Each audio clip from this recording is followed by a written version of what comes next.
The torches burned low as the feast reached its peak. Senators watched in frozen disbelief while laughter echoed beneath painted ceilings. Wine spilled across marble floors, musicians faltered, and Rome's most powerful men forgot how to breathe. At the center of the hall, the Empress rose from her couch, silk slipping from her shoulders as if the empire itself had lost control. This was not madness. This was a message. On that night, Rome understood that power no longer obeyed law, tradition, or shame, and it never would again.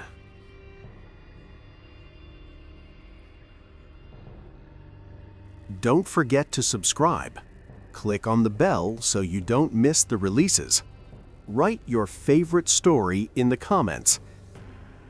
Rome in the 1st century was a city that believed it had seen everything.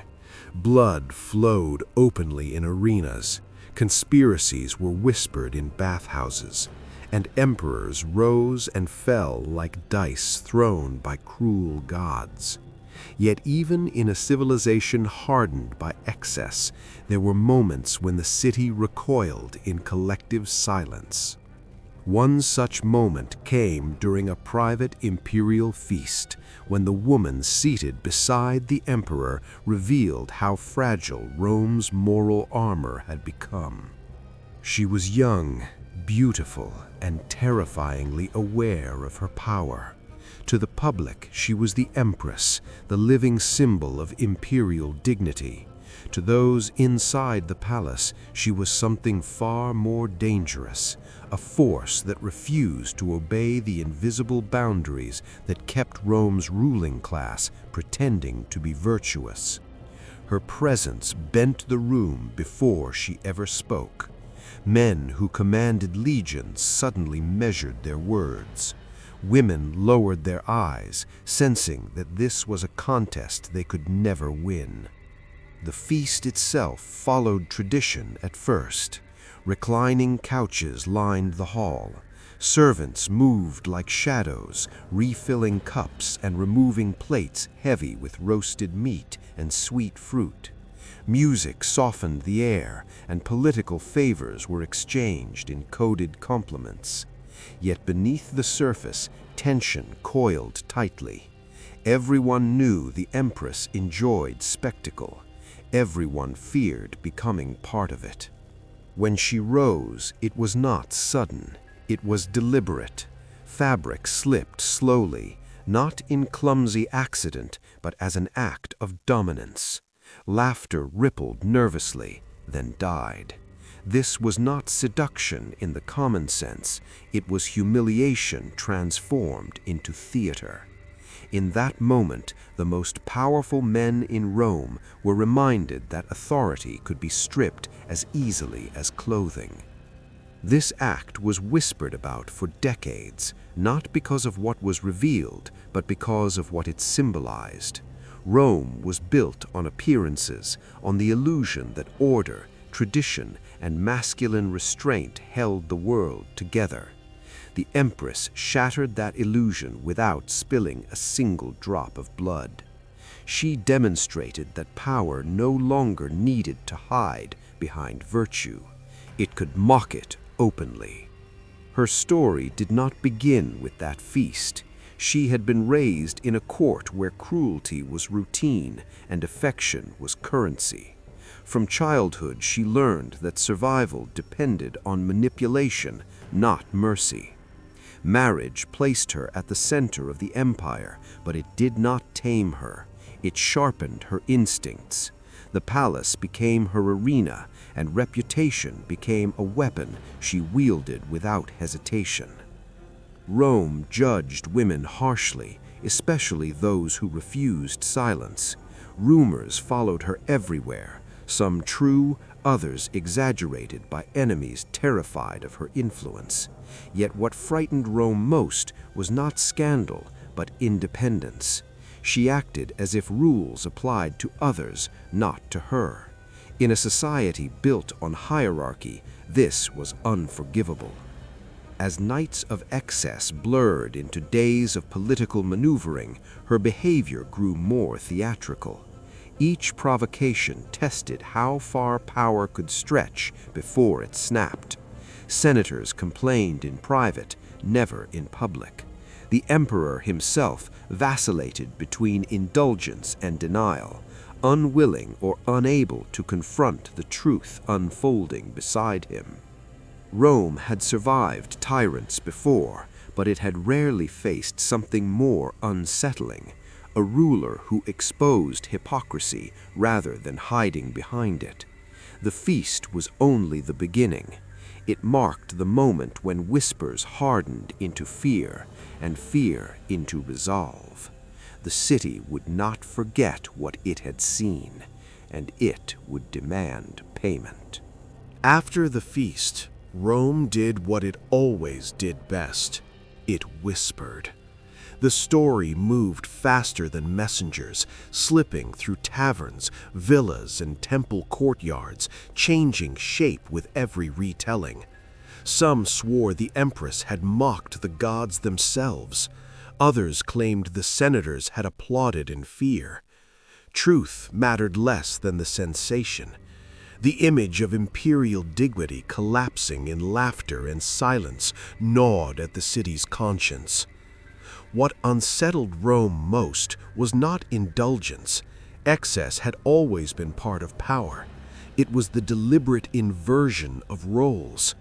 The empress had turned the watchers into subjects and the rulers into witnesses. In a culture obsessed with control, this was a quiet act of rebellion carried out under torchlight and silk. Her marriage, long presented as a pillar of stability, began to look increasingly fragile. The emperor relied on her charm to soften his image, to distract from his own indecision. Yet he underestimated how sharply her ambitions cut. She did not seek influence through policy or decree. She ruled through presence. A word here, a glance there, a carefully staged humiliation, and alliances shifted. The palace became a labyrinth of rivalries. Courtiers learned quickly that loyalty to the empress brought rewards, but hesitation brought exile from favor.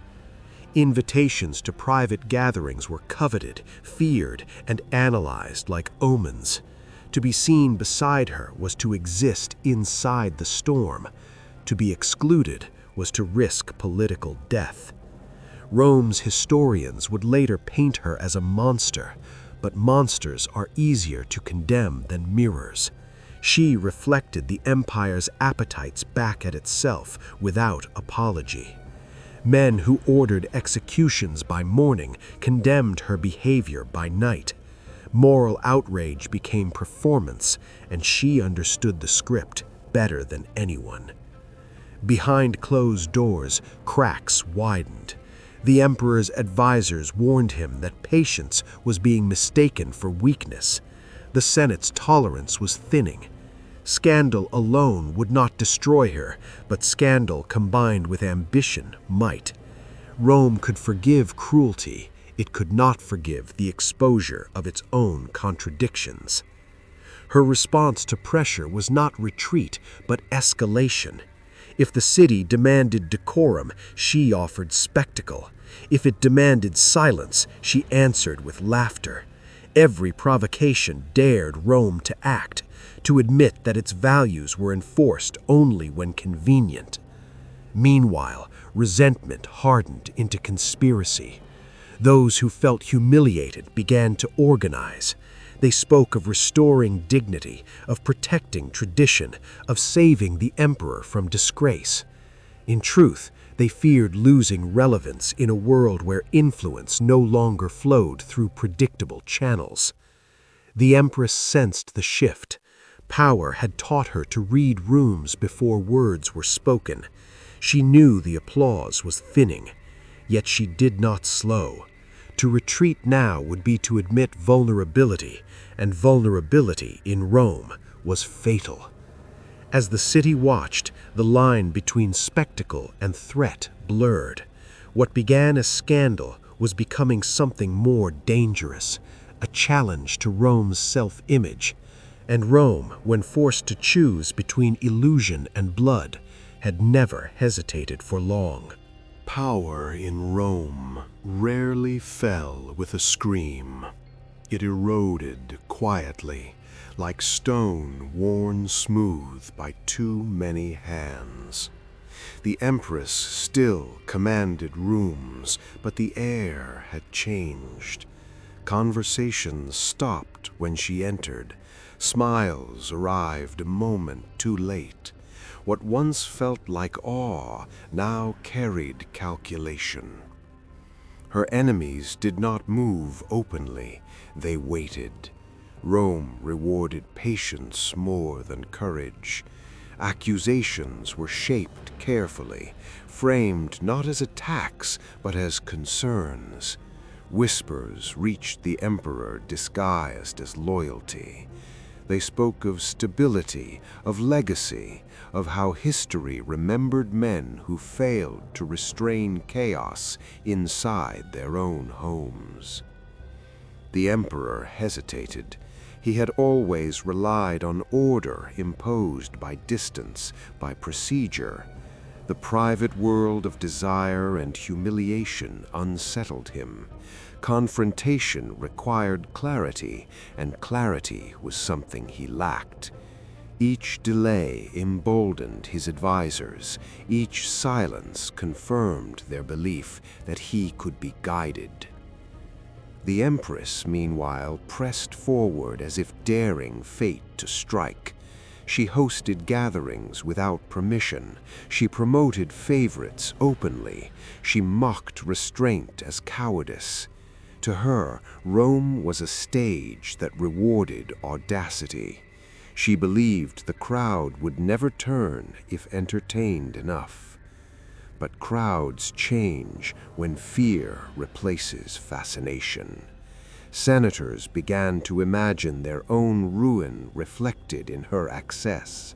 What humiliated tradition today might humiliate them tomorrow. Moral language sharpened into political weaponry. Decency became a shield behind which ambition hid.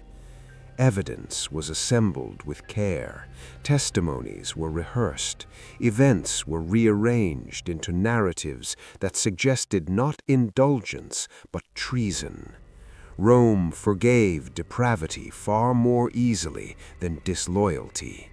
The distinction mattered. A woman could disgrace herself. An empress could not endanger the throne. When the moment came, it did not arrive with ceremony. It arrived with summons, sudden, official, irreversible. The Empress was caught between disbelief and fury, stunned that the city she had mastered now pretended surprise at her behavior. She demanded to see the emperor. The request was denied. For the first time, spectacle failed her. No audience, no applause, only walls and messengers trained not to meet her eyes. Rome did not mourn. It recalibrated. The city absorbed the shock and moved on, as it always did, pretending order had been restored. The Empress became a lesson, retold in fragments, stripped of context and mercy. Yet beneath the condemnation lingered unease. She had not invented Rome's hunger, she had only exposed it. And though her name would be cursed, the appetites she revealed remained, waiting patiently for the next figure bold enough to mistake indulgence for invincibility. The end did not come with fire or spectacle. Rome rarely granted drama to those it condemned. The Empress was removed from the center of the world quietly, her name spoken less each day, her presence replaced by silence. Official records reduced her life to warnings. excess, impropriety, disorder. The empire closed the book and declared the problem solved. Yet stories do not obey decrees. In taverns and private chambers, her legend grew sharper than the truth. Some remembered her as corruption incarnate. Others remembered the fear in the eyes of powerful men forced to watch, powerless. Over time, memory softened into myth, and myth became a mirror reflecting Rome's own unresolved desires. The emperor survived, but diminished. Stability returned, but it felt staged, fragile. The court became more cautious, more restrained, and far more dishonest. Where spectacle once exposed hypocrisy, restraint now buried it. Rome congratulated itself on its recovery, while quietly longing for the electricity she had brought into its rigid rituals. Historians argued for centuries over what she represented. Moral collapse, they said, degeneracy at the heart of power. Yet those same historians relied on sources written by men who benefited from her fall. Her voice did not survive, only accusations did. Rome always preferred lessons that flattered its authority. What cannot be erased is the moment itself, the night when hierarchy dissolved and the watchers became visible. For a brief time, Rome saw itself clearly, violent, indulgent, obsessed with control, yet addicted to transgression. The Empress did not create that truth, she illuminated it. Empires fall not when excess appears, but when they pretend excess is someone else's fault. Rome endured for centuries after her, but the pattern repeated endlessly. New figures rose, new scandals erupted. Each time, the system condemned the individual and preserved the illusion. Her story endures because it refuses to stay buried. It is not about nakedness or scandal. It is about power exposed without armor. About a woman who understood the crowd better than the throne. About a city that punished reflection more harshly than cruelty. Rome moved on. History did not.